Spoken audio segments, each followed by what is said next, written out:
അതെ അതെ അതെ. ബ്രോയുടെ സ്പീച്ച് ഭയങ്കര വൈറലായിരുന്നു. ഭയങ്കരമായിട്ട് വൈറലായി. നായകനെക്കാളും ഞാൻ എന്തോടാ പറയണ്ട.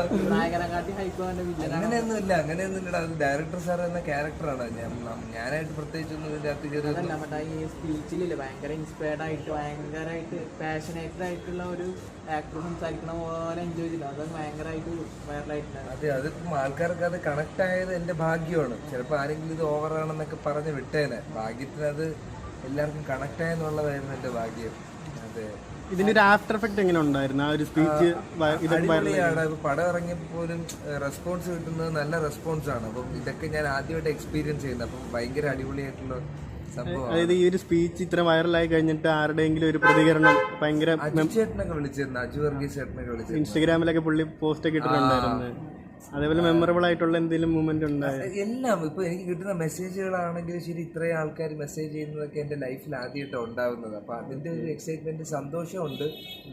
നല്ല നല്ല പടം ചെയ്യണമെന്നുള്ള റെസ്പോൺസിബിലിറ്റിയും ഭയങ്കരമാണ്.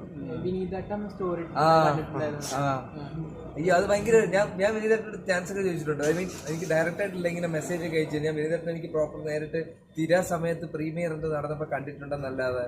പക്ഷെ അതെനിക്ക് ഭയങ്കര ഹൈ ആയിരുന്നു. ജോമോൻ ചേട്ടൻ നമ്മുടെ പേര് സജസ്റ്റ് ചെയ്യുക, വിനീതേട്ടൻ അത് സ്റ്റോറി കിട്ടപ്പോൾ ഞാൻ ഭയങ്കര ഹൈ ആയിരുന്നു. അതെ, കാരണം അദ്ദേഹത്തിനും ഓക്കെ ഇവൻ അഭിനയിക്കുന്നുണ്ടെന്നുള്ള കാര്യമൊക്കെ അറിഞ്ഞതിന്റെ ഒരുപാട് സന്തോഷം.